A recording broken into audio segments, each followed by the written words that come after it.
Hello beavers, welcome to filmi craft. நான் உங்கள் அருண். இந்த எபிசோடில் கிறிஸ்டோ டாமியுடைய இயக்கத்தில் பார்வதி திருவத்து, ஊர்வசி ரெண்டு பேரும் சேர்ந்து நடித்து ஒரு மலையாள ட்ராமாவாக நம்மூர் தேட்டர்ஸ்லேயே இங்கிலீஷ் சப்டைட்டில்ஸோட வெளியாகிருக்கிற உள்ளோலுக்கு படம் எப்படி இருக்குது அப்படின்னு தான் இங்கே நம்ம பார்க்க போகிறோம். முதல்ல அந்த விமர்சனம் பார்த்து முடித்த உடனே பிடிச்சிருந்தது அப்படின்னா லைக் பண்ணுங்கள், ஷேர் பண்ணுங்கள், உங்களுடைய கருத்துக்களை கமெண்ட் செக்ஷனில் விடுங்க. மறக்காமல் நம்ம சேனலுக்கு கடைசியாக சப்ஸ்கிரைபும் பண்ணுங்கள்.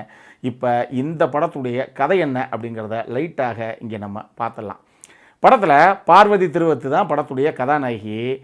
இவங்க ஆக்சுவலாக ஒரு பையனை லவ் பண்ணுறாங்க. ஆனால் இவங்களுடைய வீட்டில் அந்த காதலுக்கு பச்சைக்குடி காட்டலை. காரணம் என்னென்னா, இவங்க பேசிக்காக ஒரு ஆர்த்தடாக்ஸ் கிறிஸ்டின் ஃபேமிலி.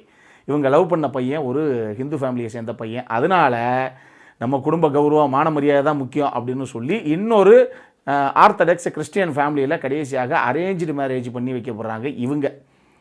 இதனாலேயே காதலனையும் இவங்களால் மறக்க முடியலை. அதே நேரத்தில் சரி என்ன பண்ண, அவ்வளோதான், குடும்ப கௌரவம், மான மரியாதைன்னு கட்டி வச்சு விட்டாங்க அப்படின்னு சொல்லி பிடிக்குதோ பிடிக்கலையோ அந்த கணவனோட இவங்க குடும்பத்தை நடத்த ஆரம்பிக்கிறாங்க. போகிற புகுந்த வீட்டில் இவங்களுடைய மாமியார் தான் ஊர்வசி.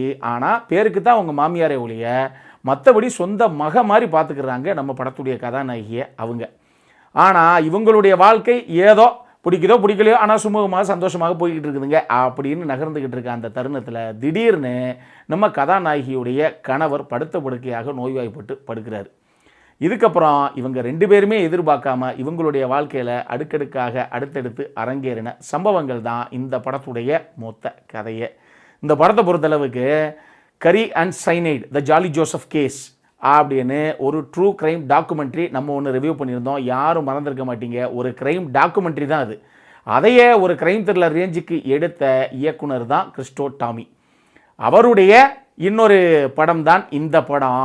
இந்த படத்தை ஒரு மெலோட்ராமாவாக ப்ரெசென்ட் பண்ணியிருக்காரு. என்னதான் ஒரு ஸ்லோ ட்ராமாவாக ப்ரெசென்ட் பண்ணியிருந்தா கூட இந்த கதைக்குள்ளேயும் ஒரு சில சம்பவங்களை ப்ராப்பராக அவர் எக்ஸிக்யூட் பண்ணியிருக்கார் அப்படின்னு தான் நான் சொல்லுவேன். இந்த படத்தில் எனக்கு ரொம்ப ரொம்ப பிடிச்ச விஷயமே இது பேசிக்காக ஒரு ஸ்லோ ட்ராமா தான். இருந்தும் ஃபர்ஸ்ட் ஆஃப் ஃபுல்லாகவே என்ன நடக்க போதோன்னு நம்மளுக்கு ஒரு இனம் புரியாத ஒரு சின்ன பரபரப்பு கதைக்குள்ளே இலையோடி ஓடிக்கிட்டே இருக்குது. பின்னாடி செகண்ட் ஹாஃபுக்கு கதைக்களம் ஷிஃப்ட் ஆகும்போது அதுதான் எல்லாம் நடந்து முடிஞ்சிருச்சு, இனி என்ன இருக்குது பாக்கி. ஆனால் இங்கே இருக்கிற கதாபாத்திரங்கள் எல்லாமே இந்த சிச்சுவேஷன் எப்படி இதுக்கப்புறம் ஹேண்டில் பண்ண போகிறாங்க அப்படிங்கிற மாதிரி ஒரு பரபரப்பை படத்துடைய செகண்ட் ஹாஃபில் கிரியேட் பண்ணியிருக்காரு படத்துடைய இயக்குனர். அந்த விஷயம் இந்த கதைக்கு எஃபெக்டிவாக சூப்பராக ஒர்க் அவுட் ஆகிருக்கு அப்படின்னு நான் சொல்லுவேன். இந்த கதையுடைய மிகப்பெரிய பலம் ரெண்டு பேருடைய பெர்ஃபார்மன்ஸ் தான். ஒன்று பார்வதி திருவத்து, இன்னொன்று ஊர்வசி. பார்வதி திருவத்துவை பொறுத்தளவுக்கு நமக்குள்ள மனசில் ஒரு காதல் இருக்குது, இருந்தாலும் வேறு வழி இல்லைங்கிறதுக்காக ஒருத்தனை கல்யாணம் பண்ணி வச்சுட்டாங்க. பிடிக்குதோ பிடிக்கலையோ அவருடைய இச்சைக்கு நம்ம சம்மதிச்சு தான் ஆகணும், குடும்பம் நடத்தி தான் ஆகணும் அப்படின்னு குடும்பம் நடத்தக்கூடிய அந்த காட்சி ஆகட்டும். அந்த விஷயம் முடிஞ்ச உடனே என்னங்கடா இதெல்லாம் ஒரு வாழ்க்கை அப்படின்னு மல்லாக்கு படுத்துட்டு பயங்கரமாக யோசிச்சுக்கிட்டு இருப்பாங்க. அந்த சீன் ஆகட்டும்.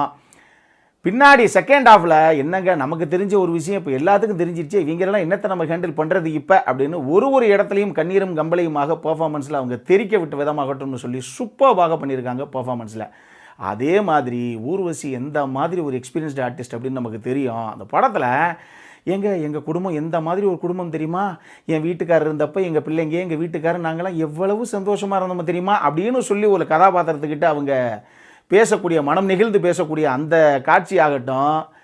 ஒரு சிஸ்டர்கிட்ட நீ வந்திருக்கணுமா இல்லையா, நீ வரல கடைசியில் அப்படின்னு சொல்லி ஒரு விஷயத்தில் அவங்கள கட்டிப்பிடிச்சி அழுகக்கூடிய அந்த காட்சி ஆகட்டும். பார்வதி திருவத்துக்கிட்ட ஒரு செயினை, கோல்டு செயினை கொடுத்து இதை நீ வச்சுக்க அப்படின்னு சொல்லி அதை நான் ரிவீல் பண்ணல, அதிகமாக ஸ்பாய்லராக கொடுத்து அந்த டைலாகை நான் கண்டினியூ பண்ணி அந்த விஷயத்தை, அந்த சீன் அவங்க ஹேண்டில் பண்ண விதமாகட்டும்னு சொல்லி அட்டகாசம் பண்ணியிருக்காங்க. இதில் இருக்கிறதுலே ஹைலைட் என்ன அப்படின்னா, இவங்க ரெண்டு பேருக்கும் இடையே ஒர்க் அவுட் ஆன காம்பினேஷன் சீன்ஸ் ஒன்றுமே தெரிஞ்சிருக்கு. ஒரு கட்டில் உட்காந்து ரெண்டு பேரும் பேசக்கூடிய ஒரு காட்சி ஒன்று இருக்குது. குறிப்பாக கிளைமேக்ஸில் டைலாகே இல்லாமல் வெறும் ரியாக்ஷனில் மட்டுமே ரெண்டு பேரும் தெரிக்க விட்ட அந்த காட்சிக்கு மிகப்பெரிய அப்ளாஸு அட்டகாசம் பண்ணியிருக்காங்க பெர்ஃபார்மன்ஸில் ரெண்டு பேருமே. இவங்க ரெண்டு பேர் போக அர்ஜுன் ராதாகிருஷ்ணன் ஆகட்டும், பிரசாந்த் முரளி ஆகட்டும், அலன்சியர் லே லோபஸ் ஆகட்டும், ஜெயா குரூப் ஆகட்டும்னு சொல்லி மற்ற ஆர்டிஸ்ட்டுமே அவங்கவுங்க எடுத்துக்கிட்ட கதாபாத்திரத்தை அந்த அளவுக்கு நேர்த்தியாகவே கொண்டு வந்திருக்காங்க ஸ்க்ரீனில். இந்த கதைக்களத்துக்கு ஆக்சுவலி ஒரு அட்மாஸ்பியர் ஒன்று தேவைப்பட்டுச்சு. அந்த அட்மாஸ்பியரை செட் பண்ணித்தான் நமக்கு ஆடியன்ஸுக்கு ஒரு மூடியை கிரியேட் பண்ணுறாங்க. அந்த கதைக்குள்ளே எந்த பக்கம் பார்த்தாலும், எந்த பக்கம்லாம் சொல்லக்கூடாது, வீட்டுக்குள்ளேயே தண்ணி எல்லா பக்கம் ஓடிக்கிட்டு இருக்குது, அந்த அளவுக்கு மழை வெள்ளம் நிறைஞ்ச ஒரு இடம் அப்படிங்கிற அந்த அட்மாஸ்பியரை செட் அவுட் பண்ண விதத்தில் ப்ரொடக்ஷன் டிசைன் டீம் ஆகட்டும், ஷெனட் ஜலால் அவர் தான் படத்துடைய சினிமோட்டோகிராஃபர். அவர் வச்ச ஒரு ஏரியல் ஷாட்டும் அந்த இடத்த பார்க்குறதுக்கே ஆத்தாடியோ இங்கே எப்படி இருக்கிறது அப்படிங்கிற ஒரு ஃபீலை கொடுத்து வேறு லெவலில் அந்த ஒரு மூடை செட் பண்ணதே இவங்க 2 பேரும் தான் முதல்ல. அதே மாதிரி சுஷின் ஷியாம் இந்த படத்தில் ஒரு சில சின்ன சின்ன எமோஷனல் மொமெண்ட்ஸ் ஆகட்டும், ஒரு சில இடங்களில் என்ன நடக்க போதோங்கிற அந்த பதபதைப்புக்கான பேக்ரவுண்ட் ஸ்கோரிங் ஆகட்டும்னு சொல்லி மியூசிக்லையும் அவர் வேறு லெவலில் தெரிக்க விட்டுருக்காப்புல. இது போக ஒரு டெட் பாடி நாள் பட ஒரு டெட் பாடியுடைய ஃபேஸ் எப்படி மாறுது அப்படிங்கிறத மேக்கப் டீம் ஃபைனலாக ஸ்க்ரீனில் கொண்டு வந்த விதமாகட்டும்னு சொல்லி பல பேருடைய கான்ட்ரிபியூஷன் இந்த படத்தில் இருக்குது. எல்லாரும் அவங்கவங்க எடுத்துக்கிட்ட வேலையை அந்தளவுக்கு நேர்த்தியாக கொண்டு வந்திருக்காங்க ஸ்க்ரீனில் அப்படின்னு தான் நான் சொல்லுவேன். இந்த கதையில் ஏதாவது பிரச்சனை இருக்கா அப்படின்னு கேட்டிங்கன்னா ஒரே ஒரு விஷயம் தான் நான் சொல்லுவேன். ஏன்னா எனக்கு தோணுச்சு, உங்களுக்கு தோன்றதுக்கான வாய்ப்பு இருக்குது. நான் சொன்ன மாதிரி ஃபர்ஸ்ட் ஹாஃபில் கதைக்களம் அடுத்து என்ன நடக்க போதோ அப்படிங்கிற மாதிரியே எடுத்துகிட்டு போய் ஒரு வழியாக செகண்ட் ஹாஃபில் எல்லா ரிவீலிங் பார்ட்டும் மேக்ஸிமம் முடிஞ்சிருது. அப்போ பல விஷயங்கள் அன்வீல் ஆனதுக்கப்புறம் இதுக்கப்புறம் இவங்க எப்படி இந்த சுச்சுவேஷனை ஹேண்டில் பண்ண போகிறாங்கங்கிற அந்த தருணத்தில் ஒரு 10 நிமிஷத்துக்கு கதைக்களம் பெருசாக நகராமல் ஒரே இடத்துல விக்ஸ் மாதிரி சுற்றி வருது.